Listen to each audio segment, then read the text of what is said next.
Know who I am. I'm Erica Hoke. I'm a fertility coach. I had a 1% chance of getting pregnant, and now I'm a mom of 4. So, all of them born after 35, by the way. So, today we're talking about I can get pregnant, but I can't stay pregnant.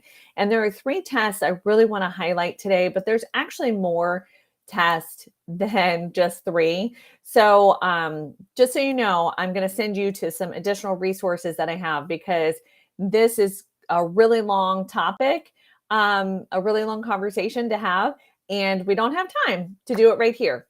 So 5 minutes.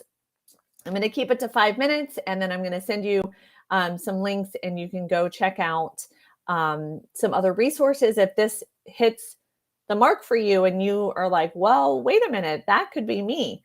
That's what I want you to do. I want you to start getting curious about why you can get pregnant and not stay pregnant, because your body is talking to you. So the first test that I want you to strongly consider and make sure, I cannot tell you the number of times that a client has come to me and said, my doctor tested me for everything. I'm 100% sure that there's not a test that he or she has not tested me for. And we find over and over and over again through some detective work and going through files that that's simply not the case. So the first test that I want you to make sure 100% check that box is factor V Leiden. So there's some other blood clotting. Usually this is done as a blood clotting panel. And I'm gonna tell you a few things about factor V Leiden. But if you want to know, if you want to go deep, if you want to have a deep dive, I did a whole training in my free group on Facebook, and you can just hop in there and take a look at it. So the first thing with factor V Leiden, it's really confusing to people because it can cause primary infertility, it can cause secondary infertility, it can cause early miscarriage, it can cause late miscarriage and stillbirth. So it's a really tricky thing for people to like wrap their heads around. It's not complicated, but it affects people differently. And up to 80%, the geneticist told us that up to 80% of the population is a carrier for factor V Leiden, which means they have at least one gene. So this is something that can really be contributing to your recurrent miscarriage. So please, if you've had even one miscarriage, get tested for this. APS, which is antiphospholipid syndrome. APS is what it stands for. It's an autoimmune disorder, and it is associated also with repeat miscarriage. It prevents the embryo from embedding properly into your uterus.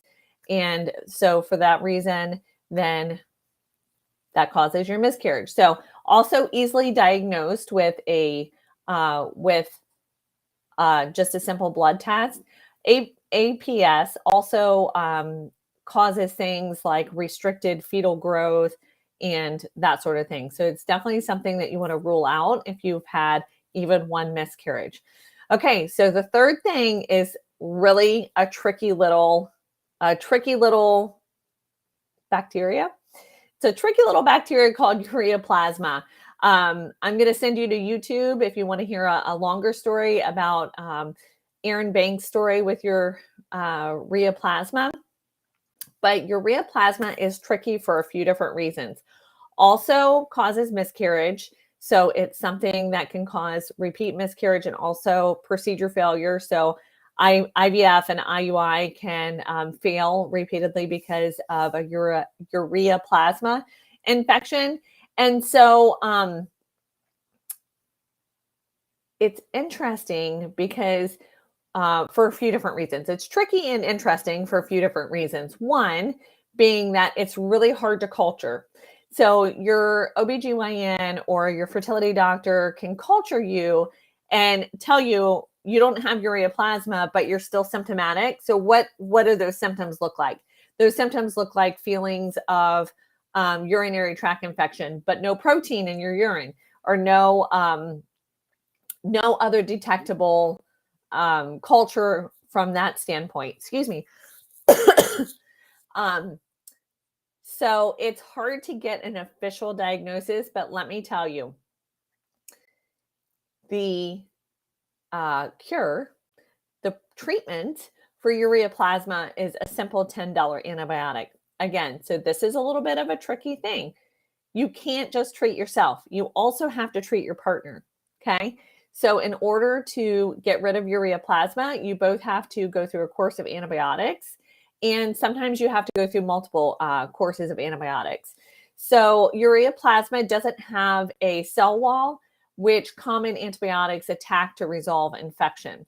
So sometimes it takes multiple rounds. Now, I'm not a huge fan of antibiotics. I'm just going to tell you, like, gut health is everything in my house. However, in this case, this could be the very reason of what is preventing you from getting from keeping your pregnancy.